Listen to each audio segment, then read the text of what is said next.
네, 안녕하세요. 자, 식품위생물학 두 번째 주입니다. 우선 복습 과제 프린트를 받으셨죠. 쉬는 시간에 빈칸을 좀 채워보시고, 그리고 답을 매 3교시마다 맞춰보는 시간을 갖도록 하겠습니다. 조금 이따가 같이 맞춰보시도록 하시고요. 그 다음에 이제 4강째 들어가는데, 첫 강에서 말씀드렸던 것처럼 차분하게 기초부터 천천히 나가기로 해서 다시 지난주에 했던 부분을 리뷰를 간단히 하고 복습을 하고 붙여서 진도를 나가보도록 할게요. 교재 보시면은 첫 페이지에 이제 미생물학의 역사 발전해서 초기부터 황금기, 화학요법 시대 쭉 정리가 되어 있는데, 중간중간에 중요한 부분들을 말씀을 해드렸었습니다. 초기에는 안톤 반 레베누크, 레이엔후크라고도 하는데, 이 네덜란드 사람이 미생물을 현미경으로 최초로 관찰을 했다. 그래서 그림을 그렸다라고 말씀을 드렸고, 그 다음에 이제 예전에는 잘 몰랐으니까 미생물은 자연적으로 생긴다, 아니다, 생명체에서 발생한다 라고 해서 기초적인 문제로 시험에 자주 출제가 됐었던 부분들이 자연 발생설과 생물 속생설을 주장한 학자들을 구분하는 내용들이 있었습니다. 그 중에 가장 중요한 과학자가 거기 13페이지에 있는 파스테르죠. 루이 파스테르. 파스테르의 업적은 정말 꼼꼼히 다 보셔야 하고, 파스테르의 프랑스, 독일의 코흐 두 과학자가 서로 쌍벽을 이루는 업적도 비슷하고 유사한 것들이 많기 때문에 그 두 부분을 구분해서, 이거는 미생물학뿐만이 아니라 다른 과목에서도 언급이 되는 사람들은 전부 다 시험 문제에 많이 출제가 되는 거니까 파스테르의 업적과 코흐의 업적을 구분해서 잘 알아두시고, 둘을 잘 구분하시는데 14페이지에 보시면은 황금기에는 여러 명의 과학자들이 등장을 해서, 그래서 여러 미생물학적인 큰 업적들을 많이 남깁니다. 그 중에서 시험에 출제가 됐었던 이그나츠 제멜바이스하고 4번에 있는, 그 다음에 리스터, 묵인수술의 아버지 리스터. 코우는 두 번 말하면 잔소리 같고요. 그 다음에 15페이지에서 강조가 됐었던 부분은, 그렇죠, 플레밍 박사가 있었죠. 페니실린을 만들 수 있는 푸른 곰팡이, 그 이름은, 최초로 발견했던 푸른 곰팡이의 이름은 페니실리움 노타텀이라고 해서, 노타텀, 노타툼, 어떻게 발음을 해도 상관이 없지만 요거 시험에 되게 잘 나오는 기초적인 내용입니다. 여러 번 들어보셨을 그런 미생물의 이름이고요. 그 다음에 왁스만은 많이 알려져 있지 않지만 방선균은 굉장히 유명해서, 방선균은 나왔다면 토양, 흙냄새 같이 기억을 하시고, 이 방선균이 만들어내는 흙냄새의 원인 물질이 지오스민이라고 하는 물질입니다. 이것도 같이 알아두시면 좋습니다. 지오가 흙, 땅 그런 뜻이죠. 흙냄새의 원인 물질이 지오스민이라는 거. 그리고 이놈의 방선균은 항생제, 항생물질. 항생이라는 건 미생물을 죽일 수 있는, 미생물에 저항한다는 그런 뜻이어서 항생물질, 각종 항생물질을 많이 만들어내는 여러 종류의 방선균들이 있다라고 말씀드렸고, 그 중에 가장 대표적이고 중요한 것이 스트랩토마이세스 그리세우스. 15페이지의 네 번째 줄에 있는 이 그리세우스가 생산하는 스트랩토마이신인데, 이 스트랩토마이신이 무슨 마이신, 무슨 실린 이런 말이 다 들어가면은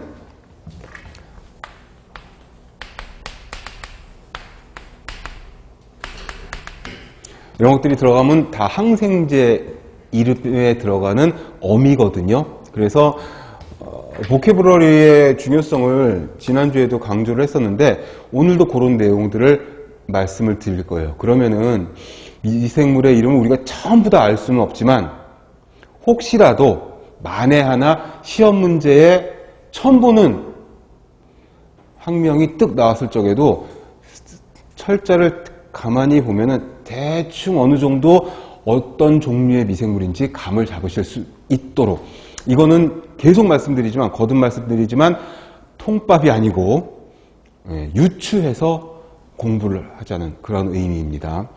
아무튼 스트랩토마이신 되게 중요하고, 이게 결핵 치료에 큰 공헌을 했다. 그 다음에 이제 현대로 와서는 비들과 테이텀, 1유전자 1효소설 중요하다고 말씀드렸고, 이거는 붉은 빵 곰팡이로부터 밝혀냈다라고 말씀을 드렸고, 그 다음에 왓슨과 크릭은 두 번 말하면 또 잔소리 같은, 뭐죠 이게, DNA의 더블 헬릭스 이중 나선 구조를 최초로 밝혀낸 그런 과학자들이고, 그리고 17페이지로 가시면은 미생물들이 이제 어디에 응용이 되는지, 미생물의 범위는 너무 넓어서 우리는 그 중에 한 분야인 식품 미생물학을 보고 있지만, 아무튼 17페이지, 18페이지에 걸쳐서 미생물들이 하는 역할들, 기능, 우리가 어디에 이용하는지를 쭉 적어놨습니다. 이런 것들도 사실은 한 문제 정도 출제가 될 수 있는 부분이거든요. 시험을 보러 가시면 식품 미생물학이 20문항이 출제가 되는데, 20문항이 전부 다 세균이나 곰팡이나 효모의 이름을 물어보는 그런 문제가 절대 아니라는 거죠. 작년과 올해에 걸쳐가지고 제가 80문제, 기출이 되었던 80문제를 지난주에 분석을 해드렸는데, 실제로 세균의 이름이나 효모, 곰팡이의 이름을 묻는 문제는 20문항 패키지 중에서 두세 문제밖에 안 된다는 거. 물론 가장 기본이 되는 거에서 다 알고는 있어야 하지만, 우리가 가장 공포스럽게 생각하는, 사실상 어렵게 생각하는 부분이 세균의 이름을 외우고 그 세균이 쓰이는 부분, 그 다음에 그 세균이 어떤 특성을 갖고 있는지, 이런 거 외우는 거를 가장 어려워하는 부분이긴 한데, 사실 그런 문제는 20문제 중에서 한 2문제에서 3문제 정도밖에 안 된다는 거.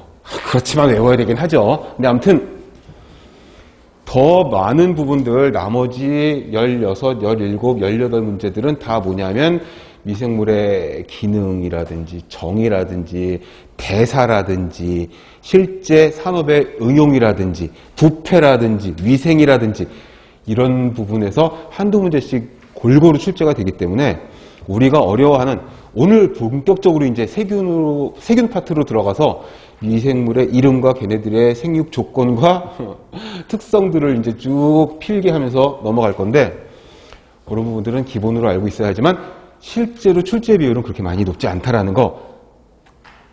17페이지에 있는 미생물의 유익한 생물학적 기능, 양쪽 가로 2분에 있는 것들 있잖아요. 유전공학이라든지, 특히 미생물을 이용한 항암제, 거기 유전공학의 4번째, 5번째 줄에 있는 텍솔 있죠.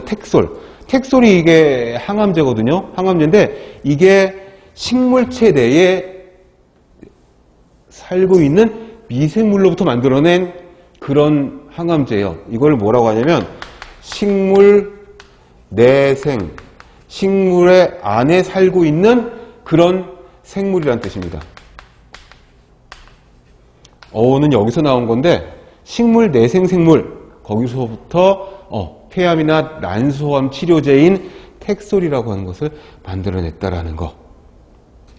그리고 미생물은 조건만 맞으면 기하급수적으로 막 증가하는, 비용이나 시간 같은 것들이 그렇게 많이 소모가 되지 않는 분야이기 때문에 매우 유용하게 쓰이고 있다는 거.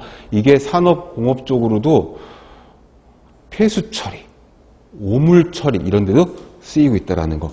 그런데 18페이지에서 우리는 식품과 관련되는 미생물들을 정리를 했습니다. 식품을 나쁘게도 만들고 식품에 이용을 하기도 하고.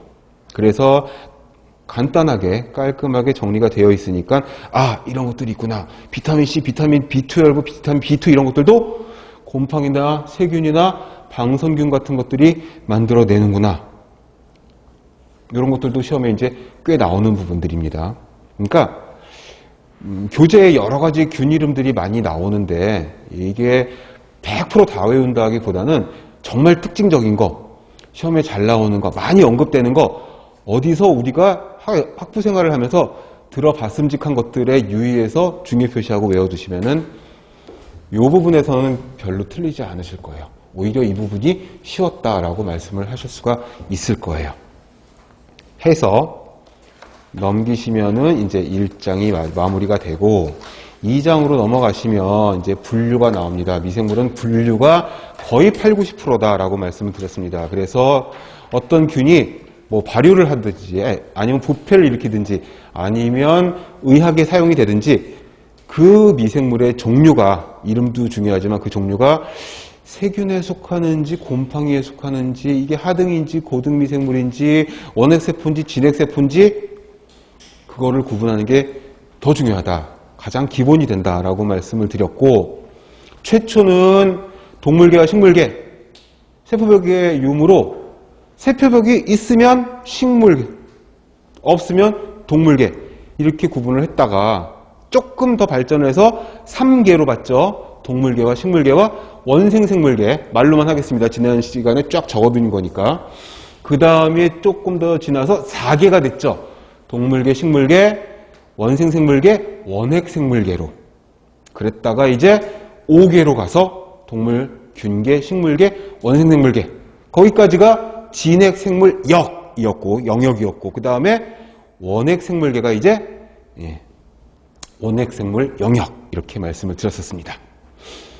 그 정도 보시면은 충분하시고요.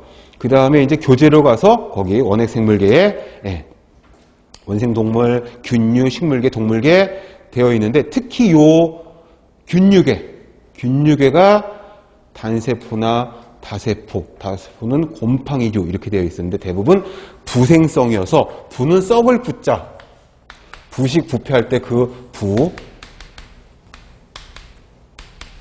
썩을 부자를 사용해서 부생성이라고 한다는 거, 부생성, 기생성 뭐 여러 가지가 있는데 대부분 부생성이다. 그래서 유기물의 분해를 촉진. 그래서 미생물은 자연계 내에서 분해자로 되게 중요한 위치를 차지하고 있다라고 말씀을 드렸고, 그리고 27페이지에 가서 뒤에 챕터로 원핵세포, 진핵세포가 따로 있지만 이왕 2장에서 맛을 본 김에 원핵세포와 진핵세포의 차이점을 간단하게 표로 만들어 놨고, 뭐 다 외워야 될 부분이긴 하지만 거기에 이제 리보솜의 침관계수, 원심분리, 초고속 원심분리 했을 때 초고속 원심분리기라고 있거든요. 일반 학부 실험실에는 잘 없는데 이제 대학원 실험실에 있고 막 이런데 그걸로 스베드벨이라고 하는 사람이 최초로 분리를 하려고 원심분리를 돌렸는데 그때 침강하는 속도의 차이, 그걸 가지고 원핵세포와 진핵세포를 나눴다. 숫자만 외우시면 되는데 아무튼 그 S는 그런 뜻이다 라고 말씀을 드렸고, 이제 27페이지의 두 번째 파트인 계통발생론 3영역, 이 영역은 도메인 영역, 거기에 양쪽 괄호 1번, 2번, 3번 진정세균 영역, 고세균 영역. 진정세균은 원핵세포였고 고세균도 원핵세포, 그 다음에 진핵생물 영역에 거기 원생동물, 균류식물, 동물 이런 것들이 쭉 속한다고 되어 있는데, 얘네들을 구분을 하고 하는 것은 일단 구분을 하게 되면 이름을 붙여야 되죠. 그래서 28페이지에 명명법, 이 노멘클레처가 21년, 22년에 걸쳐가지고 4회의 시험이 있었는데 80문항 중에서 2 문제가 출제가 됐으니까 이 명명법에 대한 부분이 그냥 넘어가면 안 되는 부분이라는 거죠. 그러니까 아주 고차원적인 내용들은 아니고 정말 기초적인, 기본적인 부분에서 많이 출제가 됐어요. 그리고 조금 깊이 있게 나온다 싶은 부분들은 이제 한두 문제 정도. 그 다음에 이제 나머지 중요한 거 꼭 알아야 될 것, 그런 것들. 그런 식으로 20문학이 이제 뭐라 그러죠? 프레임이 짜져가지고 거기에 이제 따닥따닥 맞춰집혀 넣게 되는 거거든요. 자, 28페이지에 보시면 거기, 린네라고 하는 사람이 처음으로 개발을 했는데, 노멘클레처는 네임, 이름을 붙인다는 뜻이고요. 거기 이명법으로. 양쪽 괄호 3번을 보시면 개부터 해가지고 주까지 굉장히 주소가 다양하게 계통이 쭉 나뉘거든요. 킹덤서부터 스트레인까지. 근데 실제로 이름을 부르는 거는 우리가 성과 이름을 붙이듯이 종명과 속명, 속명과 종명을 딱 두 개로 부르기 때문에 우리가 이명법이라고 한다라는 겁니다. 속명 먼저, 그 다음에 종명. 속, 종이거든요. 속은 항상 대문자로 시작하는 거고, 속명과 종명의 미생물의 이름은 무조건 다 이탈릭체로 쓰게 되어 있고, 소두로 쓰는 경우에 이탈릭체가 안 될 것 같으면 밑줄이라도 구라는 거가 기출문제에 나왔었고요. 거기 동그라미 1번에 있죠. 이탈릭체나 밑줄로 표시한다. 둘 다 하지는 않습니다. 그리고 속명은 대문자지만 종명은 무조건 소문자로 시작을 하는 건데, 고유명사라고 하더라도 무조건 소문자로 시작한다. 이것도 중요합니다. 지금 28페이지에는 이 이명법의 동그라미 1번부터 4번 있잖아요. 이거가 그대로 복사해서 붙여서 시험지의 선택지로, 보기로 그대로 등장할 확률이 높은 부분들입니다. 실제로 그렇게 두 문제가 출제가 되었고요. 그리고 학명은, 이 속명과 종명은 라틴어나 그리스어 어미들 가지고 있는 그런 형태를 가지고 있는 단어들이 거의 대부분이기 때문에 발음하기가 되게 애매하고 쉽지가 않고 스펠링도 좀 그렇다. 그래서 굳이 우리는 발음기 있던 거 찾아보지 않고 편하게 철자대로 발음하는 게 중요하다라고 말씀을 드렸습니다. 그리고 특성이 있어서 생성물질이라든지 반응물질이라든지 어디서 유래했다든지 누가 이름을 붙였다든지 아니면 어떤 동네에서 발견했다든지 그런 특성을 가진 학명들이 꽤 있어서 그게 거기 30페이지, 29, 30페이지에 보시면은 표 밑에 나와 있죠. 표가 아니지, 박스 밑에 나와 있죠. 이용되는 기질에 따라서 슈가 펑거스는 뭐냐면 이제 일반 명사잖아요. 뭐지? 설탕 곰팡이 이런 뜻이죠. 설탕 곰팡이 당을 분해하는 그런 균이구나. 그래서 사카로마이시스 세레비지에 그 다음에 아세토부티리컴은 아세톤과 부탄을 이런 것도 만드는 거고. 그러니까 이름을 보고 어느 정도 우리가 유추할 수 있는 그런 학명들이 꽤 있어요. 아세토박터, 아세티는 당연히 아세틱에시드. 아세틱에시드는 비니거, 식초의 원료가 되잖아요. 또 서모필러스, 서모자가 들어가면은 온도란 뜻이고 열이란 뜻이죠. 온도라기보단 열. 필러스, 필릭 이런 말 러브죠. 러브. 그러니까 서모필러스는 열을 사랑하는 거야. 고온균이지 뭐. 나이거는 니그로 검다는 거에서 나온 거고 뭐 누굴 비하자는 게 아니라 메가테리움은 메가 균이 큰 메가패스 뭐 이런 것처럼 메가패스는 뭐지? 통신사인가? 뭐 아무튼 그렇죠. 그 다음에 이 사람 이름을 붙이기도 하고 발견자 이름을 붙이기도 하고 또는 발견된 장소 그렇죠. 한타 바이러스 설명했었죠. 서울 바이러스 코레아누스 사카로마이시스 코레아누스는 한국 탁주에서 분리한 그런 균이다 라고 말씀을 드렸고 거기 29페이지에 미생물의 분류법 이거가 또 2번 정도 출제가 됐다고 말씀드렸죠. 그러니까 가장 최근에 있었던 80문제 4회의 시험을 토대로 봤을 적에 노멘클레처 명명법에서 한 2문제 그 다음에 분류법에서도 한 2문제 이런 것들이 훨씬 더 중요하게 출제자들이 생각하는 그런 부분이라는 거죠. 아주 세세하게 들어가는 미생물의 특성이나 이런 것들보다는 큰 줄기를 파악하는 게 더 중요하다고 생각을 하는 거죠. 그러니까 여러분들이 취재자의 입장이라고 생각을 하더라도 우리가 식품 미생물 어느 한 균을 깊게 파고드는 게 아니라 큰 줄기를 보고 가지를 보고 이렇게 보자는 거죠. 자연분류법에서의 키워드는 유연관계, 유연관계. 유연관계는 혈통이 비슷한 관계, 관련이 있다는 거죠. 또 인공분류는 형태학적 특징. 그게 키워드예요. 자, 이 표에 설명들을 이렇게 쭉 늘어놓은 것은 왜 그랬냐면 실제로 여러분들이 실전에서 문제를 푸실 적에 이 문장에서 어떤 한 부분을 잘라가지고 미생물의 분류법 중에 어떤 분류냐. 1번 자연분류법, 2번 분자생물학적 분류법, 3번 혈청학적 분류 이런 식으로 나온단 말이죠. 그러니까 키워드를 알아야 됩니다. 분자생물학적 분류는 DNA 유전자 또 GC 함량, GC라는 게 구아닌, 사이토신 DNA를 구성하는 염기의 종류잖아요. GC 함량, DNA 같은 걸로 보셔도 돼요. 여기서는. 그래서 이런 말이 나오면 분자생물학적. 분자생물학이 이쪽 미생물, 생물학 이쪽에서 가장 첨단의, 가장 작은 단위를 보는 거거든요. 가장 어려운 부분이기도 하죠. 아무튼 분자생물학적 분류, 이거는 DNA, GC 함량 그것만 생각하시면 되고, 그래서 이 분자생물학적 분류법이 사실은 최근에 많이 이게 가장 확실하게 분류를 할 수 있는 부분이 되는 거니까 많이 각광을 받는 분류법이 되고, 생화학적인 분류법은 화학적인 성분이나 대사생성물, 이 우리가 가장 좋아하는 대사 있죠, 대사. TCA 사이클, 각종 사이클 이런 것들. 대사와 관련이 있으면 생화학적 분류 또는 어떤 문헌에서는 이거를 화학적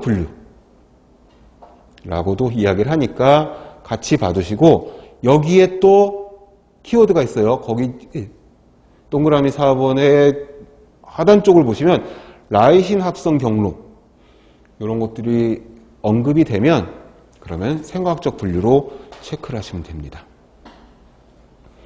혈청학적인 분류는 항원항체 반응. 항원항체 반응은 뭘 말하는 거죠? 항원항체 반응은 면역이죠, 면역. 항원이 숙주 몸에 들어왔을 때 숙주의 몸에서 항원항체 반응을 일으켜서 그 항원을 토대로 한 항체를 형성하는 거. 그게 면역의 기본이잖아요. 그 항원항체 반응, 그 다음에 단백질의 화학적 조성, 이런 것들. 파라메터, 항원 파라메터. 파라메터는 변수죠, 변수. 매개의 변수를 파라메터라고 합니다.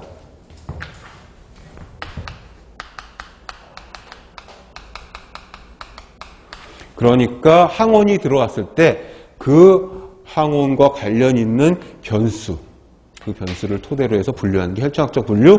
수치적 분류, 요거는 이제 여러 성질들을 다 토대로 해서 그 유사성을 통계학적, 통계가 나와요, 통계.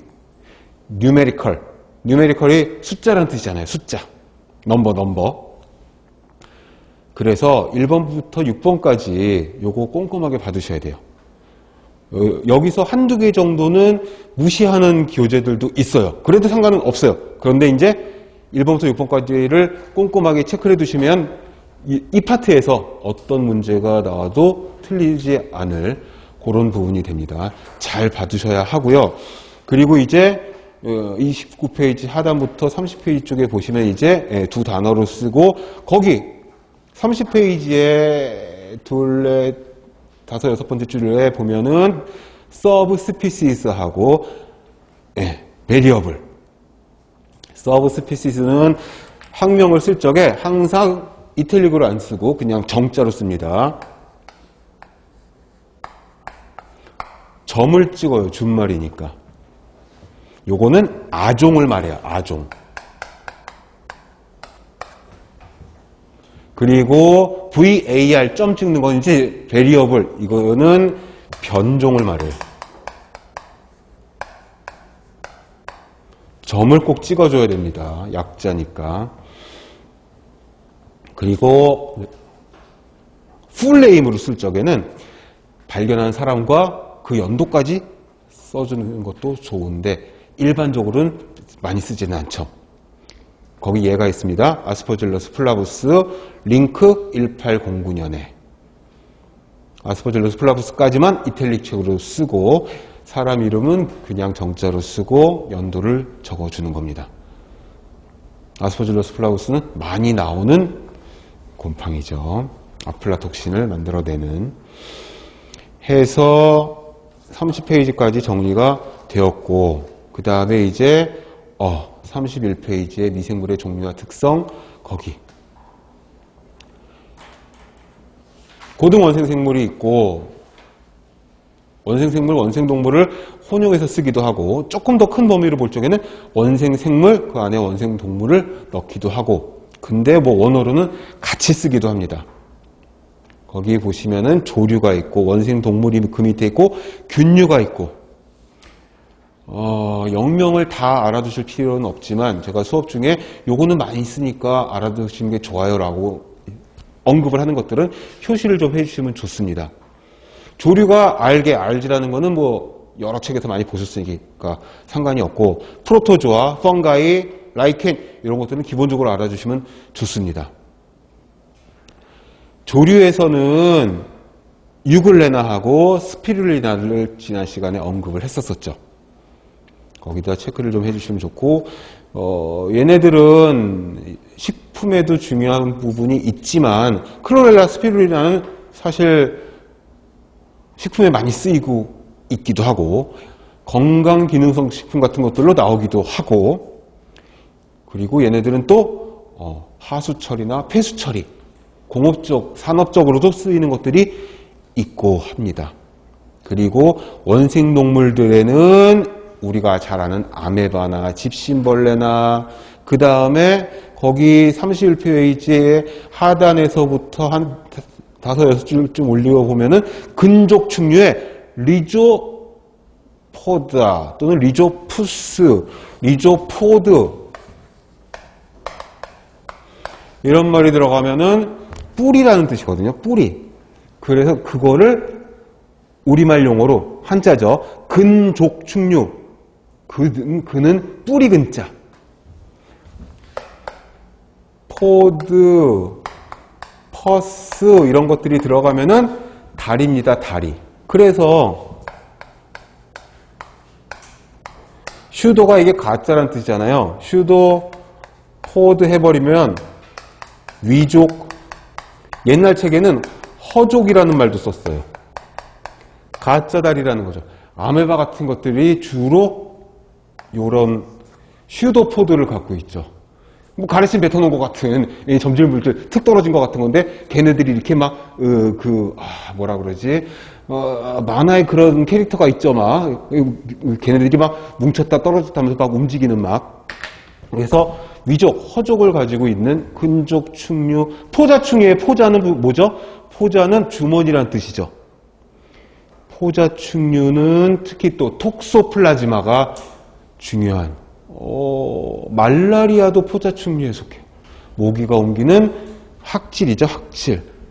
톡소플라즈마는 고양이의 분변, 오줌, 대변 이런 데 섞여서 나올 수 있다고. 이게 또 웃기는 게, 사람 몸으로 들어오면 가만히 있다가 면역력이 약해졌을 때 이 포자, 시스트라고 하는데, 주머니가 열리면서 벌레들이 막 나와가지고 병변을 일으키게 되는 거죠. 그래서 거기 31페이지 하단에 뭐라고 되어 있냐 하면, 임산부가 감염이 되면 사산, 유산, 태아에게 장애, 뇌수종, 실명, 무시무시한 병들을 일으키는 걸로 되어 있다. 건강한 사람에게는 별 일이 없다. 이렇게도 이야기를 합니다. 그리고 이제 32페이지에 중요한 균류가 있죠. 균류. 균류는 거기 마이코마이세테스 슬라임몰드. 슬라임몰드는 일반 명사고, 마이코마이세테스가 이게 이제 고유 명사가 되는 거죠. 점균류에. 그리고 점균류가 있고, 진균류가 있습니다. 그게 유마이세테스 또는 트루펑가이라고 해서 이게 곰팡이, 효모, 버섯, 얘네들이 여기에 속하는 것들이죠. 그래서 처음에 이렇게 분류 1장, 2장을 천천히 꼼꼼히 여러 번 보면서 넘어가야 중간에 세균가고 우와 세균 양이 많은데 효모 되게 어려운데 곰팡이는 또 생활사도 그렇고 이쪽으로 갔을 적에 분류가 헷갈리지 않고 내가 어디쯤 와 있는지 내비게이션이죠. 내비게이션. 예. 내가 어디쯤 위치한 부분을 공부하고 있는지 이거를 알게 된다는 거죠. 자, 거기 점균류에는 뭐가 키워드냐면요. 유주자가 있어요. 유주자. 유주자는 주스포어라고 그래서 스포어는 포자, 주머니라는 뜻이거든요. 예, 포자의 종류인데 얘네들은 운동성이 있는 걸로 되어 있어요. 뒤에 곰팡이 부분에서 중요하게 한번 다룰 겁니다. 자주 나오진 않지만 특이한 녀석이기 때문에 알아두셔야 되는 부분입니다. 그리고 점균류에는 유주자가 키워드였고 진균류는 이제 균사체라고 마이셀리움을 알아두시면 좋습니다. 균사체는 균에서 나오는 실이죠. 실사자입니다. 그 균사를 하이페, 하이피, 어떻게 해도 상관없는데 아무튼 하이페의 덩어리, 실 뭉탱이, 빵 같은데 또는 밥 같은데 곰팡이가 피어 있을 적에 나들나들한 얇은 실 같은 게 뭉탱이로 있잖아요. 그게 균사체고요. 한 가닥 한 가닥이 균사고요. 그 균사체가 막 커져가지고 자실체가 되면 자실체의 이 실이 열매실자거든요. 이게 바로 버섯이 되는 거죠. 그래서 한자의 뜻, 한 글자 한 글자 제가 아는 한도 내에서 거의 다 파악을 해놓고 있어서 다 말씀을 드릴 거지만 아무튼 중요한 한자의 의미하고 영명하고 같이 연결해서 여러분들이 유추해서 빠르게 공부하실 수 있도록 알려드릴 거예요. 여기 보시면 그래서 균사, 그래서 균사형의 진균을 곰팡이를 또 다른 말로 몰드라고도 부릅니다. 비슷비슷한 용어가 되게 많이 나와요. 아니 펑가이 하나로만 통일을 하지 왜 이렇게 많아요. 많으니까 각각을 다 체크를 그때그때 귀찮아하지 말고 다 체크를 해 두셔야 됩니다. 나중에는 이제 문장을 읽으면서 머릿속에서 쫙 정리가 되면서 이해가 될 거예요. 처음에는 잘 안 되죠. 여러 번 읽어도 잘 안 될 수가 있어요. 처음에는 진도가 빠르지 못합니다.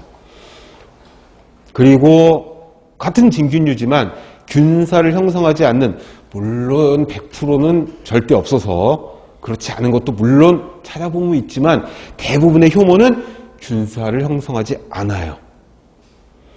그리고 얘네들이 일상생활에 식품에 유용한 것만 있는 것이 아니라 나쁜 것들도 있어서 진균증, 마이코시스라고 하는 진균증, 완선, 백선, 무슨 선 이런 것들 있잖아요. 곰팡이증이거든요. 이런 것들이 인체에 들어와서 병변을 일으킬 수도 있어요. 그래서 백선, 완선, 이런 선자가 다 무좀도 곰팡이 질환이잖아요. 이런 것들은 항생제로 듣지가 않죠. 항진균제를 써야 돼요. 항생제보다 더 독하고 인체에 피해가 있는 항진균제를 오래 사용해야 되는 걸로 되어 있습니다. 그리고 마지막으로 이제 지의류가 있는데, 지의류는 특별한 저기가 없이, 분류가 없이 조류와 균류가 같이 섞여 있는, 공생하고 있는 모호한 분류예요. 그러니 지의류는 분류 쪽에서 고등원생 생물에 속하느냐 하등에서 이 정도만 나오지 지의류의 특성이나 이런 거에 대해서는 별로 나오지가 않습니다.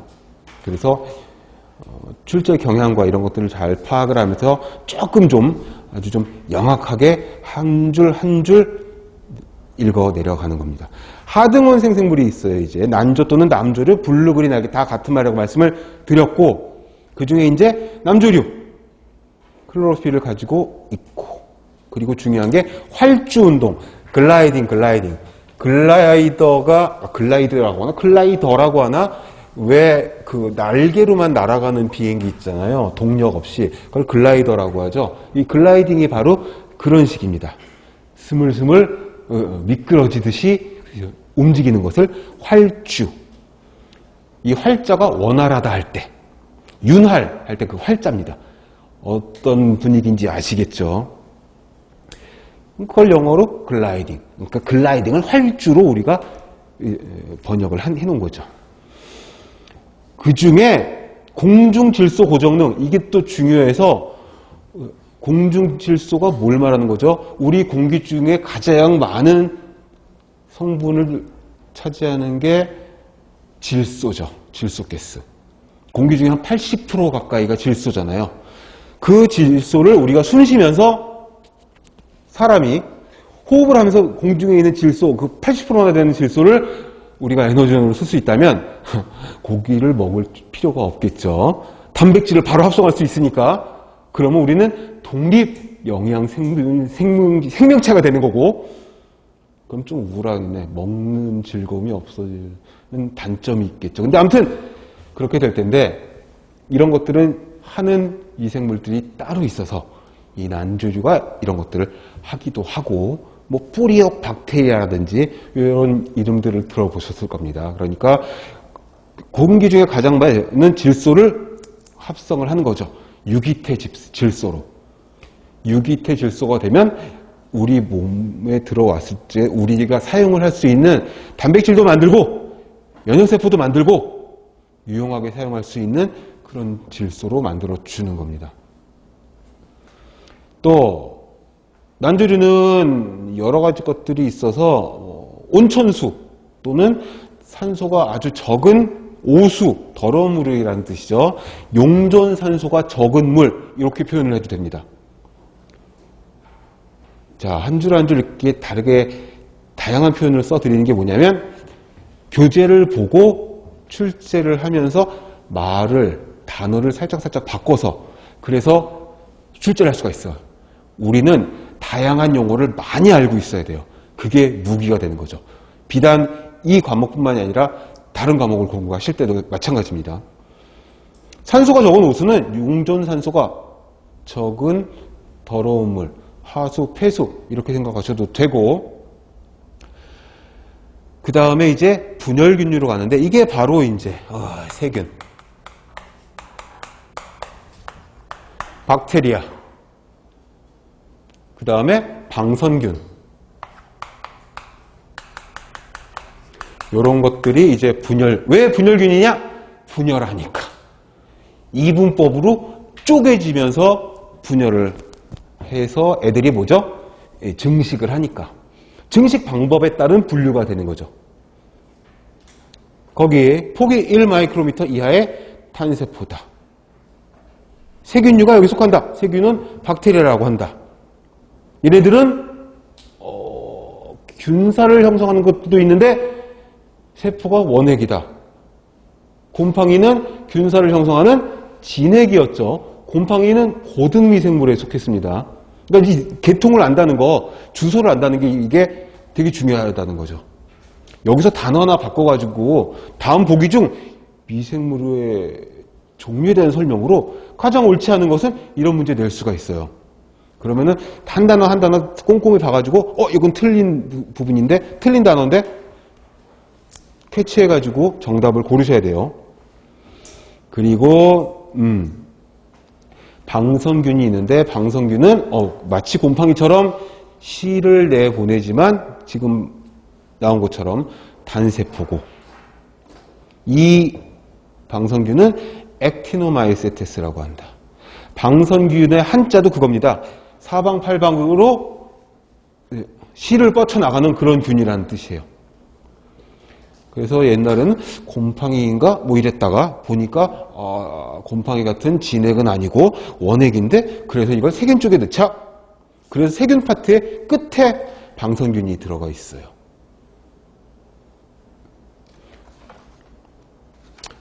33페이지로 가면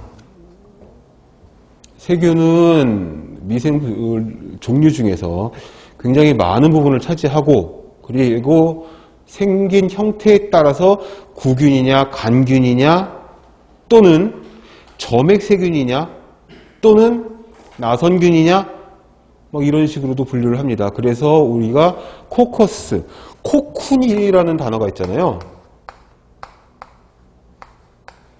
코쿤이 이 뭐지 회화 이런 데서는 번데기라든지 뭐 집, 뭐 아늑한 코지한 그런 공간, 거기서 나온 코커스는 구 모양, 그래서 공 모양, 그래서 구균, 구슬 모양 이렇게 생각을 하시면 되겠죠. 그게 두 개 있으면 쌍구균. 여러 개가 쫙 한 줄로 붙어 있으면은 줄은 스트랩, 끈이 스트랩이니까 스트랩토코커스. 뭐 이런 식으로. 간균은 이 간자가 막대기란 뜻이어서 러드 타입이라고 이야기를 하거든요. 러드 타입은 막대기 모양. 이거는 바실러스. 그래서 락토바실러스 그러면 우리말로 어떻게 해야 돼요? 락토, 락트, 락 어쩌고 하면 다 우유, 젖 이것과 관련 있는 거잖아요.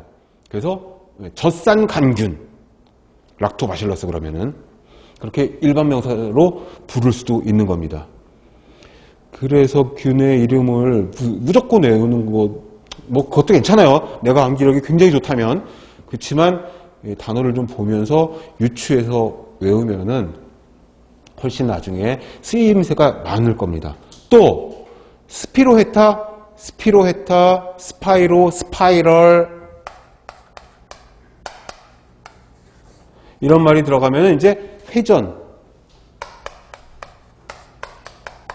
그래서 이거를 꼬불꼬불 라면 면발처럼 휘어져 있다 그래서 또 나선균이라고 이야기를 하는 거죠. 그게 이제 스피로에타, 스파이럴 뭐 이런 식으로.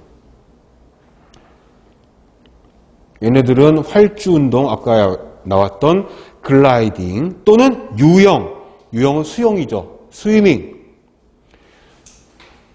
각가지 형태와 각가지 특성을 갖고 있는 세균들이 있다라고 하는 겁니다. 그리고 또 방성균 얘기가 또 나오죠. 스트랩토마이시스 또 나왔고, 식품과 밀접한 관계가 있는 것들이 이제 곰팡이, 효모, 세균인데 얘네들의 분류가 33페이지 하단에, 이거는 지난주에 우리가 빔으로 슬라이드로 쌌던 그 분류하고 크게 다르지 않아서 이 표를 보셔도 되고, 오늘 받으신 복습 자료에 그 표에 빈칸을, 블랭크를 만들어서 채우라고 제가 나눠드렸고 하니까 인강을 들으시는 분들도 아마 다운 받으실 수가 있을 겁니다. 그 분류표를. 거기 보시면은 표 2-2에 일반 생물계의 동물, 식물 있고 거기에 이제 미생물 파트에 고등과 하등으로 쭉 우리가 봤었던 분류가 나와 있습니다. 그리고 34페이지에서는 미생물의 사이즈를 그림으로 표현을 해놨는데 뭐 그렇게 썩 중요한 그런 파트는 아니지만 그래도 감을 좀 잡으시라고 개부터 아미노산 원자까지 쭉 사이즈를 비교를 해놨고, 그리고 그 밑에 있는 그림 2-2 같은 경우에도 역시 이게 여러 원서에서 언급되는 그런 그림들이어서 이 분류를, 원핵생물과 진핵생물의 분류, 좀 더 세분화되고 좀 더 분화가 된 것이 더 고등한 생명체가 됩니다. 그래서 복잡한 것들, 심플하고 단순하고 한 가지의 어떤 그 장치, 한 가지의 어떤 물체가 여러 가지 기능을 하는 것들은 하등이라고 보시면 돼요. 세분화되고 전문적인 영역이 있는 그런 장기, 파트들로 이루어진 것이 훨씬 더 고등한 생명체가 됩니다. 35페이지로 가서 여기 하나씩 세균부터 균류, 원생동물, 조류, 바이러스까지 간략하게 정리를 해놨으니까 다시 한번 보시면서 세균, 원핵세포, 원식세포 그 대분류는 진정세균과 고세균으로 나뉘는데 고세균은 아르키박테리아라고 되어 있죠. ARCHAE 이런 게 들어가면 오래된, 아주 오래된, 아주 태고적의 그런 의미로 보시면 됩니다. 그리고 펩티도글리칸이 세포벽에 있느냐 없느냐로 지금 구분이 되어 있죠. 펩티도글리칸은 지난 시간에 뭐라고 말씀드렸었죠? 펩티도와 글리칸이 합쳐진 걸로 생각을 하시면 됩니다. 잘라보면 펩티도이란 말은 단백질 그쪽에서 나온 거죠. 펩타이드 결합이 아미노산의 펩타이드 결합이 단백질의 기본이 되는 거니까. 글리칸은 글루코즈, 당, 그러니까 탄수화물 쪽에 연루되어 있다 이렇게 생각을 하시면 됩니다.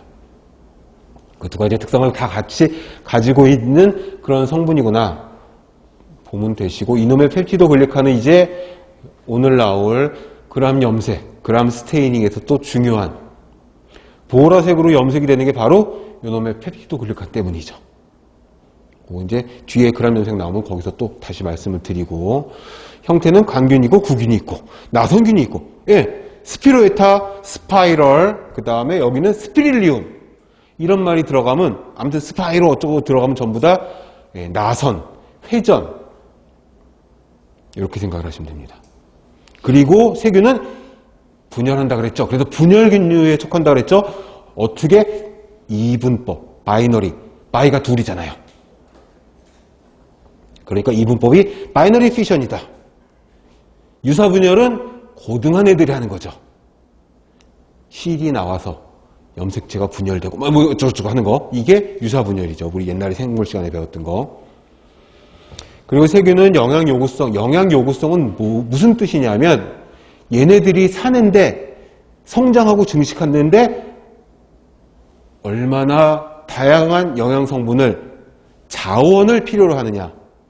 사람으로 따지면은 그렇죠. 하루 세 끼 먹어야 되고 물도 먹어야 되고 여러 가지의 다양한 반찬과 다양한 성분이 들어있는 식품들을 먹어줘야지 건강하게 자랄 수 있는 것처럼 미생물들도 영양 요구성이 단순하다. 그럼 무슨 뜻이냐? 얘는 한두 가지만 충족이 되면 잘 크는 애들이다. 영양 요구성이 복잡하다. 그러면은 여러 가지 성분이 충족이 돼야지 애들이 잘 자라는구나. 그렇지 않으면 어느 한두 개가 빠지면 잘 못 자라거나 아예 생육이 불가하구나. 영양 요구성이 그러니까 어떻게 미생물의 조건, 특징에 있어서 되게 중요한 파트가 될 수가 있겠죠. 미생물의 생육인자라고 하죠. 이 부분도 기출문제에 꽤 나왔던 부분입니다. 그러니까 일단 산소 요구도라든지 수분 활성도라든지, 그러니까 공기, 그 다음에 수분, 그 다음에 온도, 고온균이냐 저온균이냐 중온균이냐 뭐 이런 것들, 거기다 pH, 뭐 여러 가지 생육인자들이 있는데 아무튼 그 중에서 이제 영양 요구성이 다양하냐, 다양하지 않느냐, 종속 영양을 하느냐, 독립 영양을 하느냐.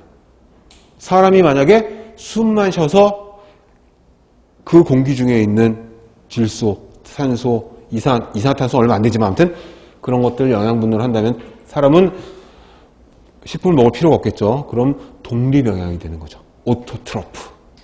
근데 그렇지 않으니까 우리는 종속 영양, 헤테로트롭이 되는 종속 영양 생명체인데, 미생물도 두 가지가 있어서 독립 영양을 하는 미생물, 종속 영양을 하는 미생물. 종속 영양을 하는 미생물들은 유기화합물을 섭취를 해야 하고, 그리고 부생성, 기생성 이런 애들은 거의 다 종속 영양으로 보시면 됩니다. 독립 영양은 광합성이 가장 대표적인 거죠. 무에서 유를 만드는 거 아니에요. 그죠? 비대에너지를 받아가지고 그걸로 이제 영양분을 합성하는. 딴 거 필요 없다. 그게 독립영양 미생물이 되는 거다. 그리고 이제 또 세균의 편모를 갖고 있는 이런 세균이 있는데, 이 편모는 플라젤럼, 이것도 같은 단어인데 또는 A로 끝나거나 어미가 UM, 이거는 단수 복수 차이죠. 데이텀 그거 생각하시면 됩니다. 그래서 데이터는 복수고 데이텀은 자료 하나잖아요. 그러니까 플라젤라 그러면은 편모가 여러 개 있는 거고 플라젤럼 그러면 하나짜리 편모를 말하는 거니까 두 단어 같은 거다 생각하시면 됩니다. 해서 거기 있는 편모가 있는 편모도 편모라고 해서 딱 하나만 있는 게 아니라 두 개가 있는 것도 여러 개가 있는 것도 있고 다양하게 있으니까 플라젤라 또는 플라젤럼 이렇게 얘기를 하는데 얘들은 운동성이 있는 그런 세균으로 보시면 되겠다라는 겁니다. 그리고 이제 35페이지에 이제 균류는 고등이었죠. 진핵세포였고 단세포도 있고 다세포도 있고 단세포체는 대표적인 게 효모였고 다세포체는 곰팡이가 자실체를 형성한 게 버섯인데 아무튼 곰팡이 버섯 이렇게 따로 띄워 놓은 겁니다. 곰팡이의 자실체가 커진 거가 버섯입니다. 같은 걸로 봐도 되지만 아무튼 따로 나눈 거고 그쵸. 얘네들은 광합성을 하지 않죠. 빛이 있으면 오히려 잘 못 자라죠. 어둡고 습하고 그늘진 데 펑가이가 자라잖아요. 버섯도 마찬가지. 그리고 그 밑에 있는 동그라미 3번 환경에서 유기영양 물질을 섭취해야 한다라는 말은 뭐다? 종속영양체라는 거죠. 이 부분은 이제 부생성, 기생성, 공생성도 있는데 이 부분은 잠시 쉬었다가 들어와서 여기서부터 다시 나가도록 하겠습니다.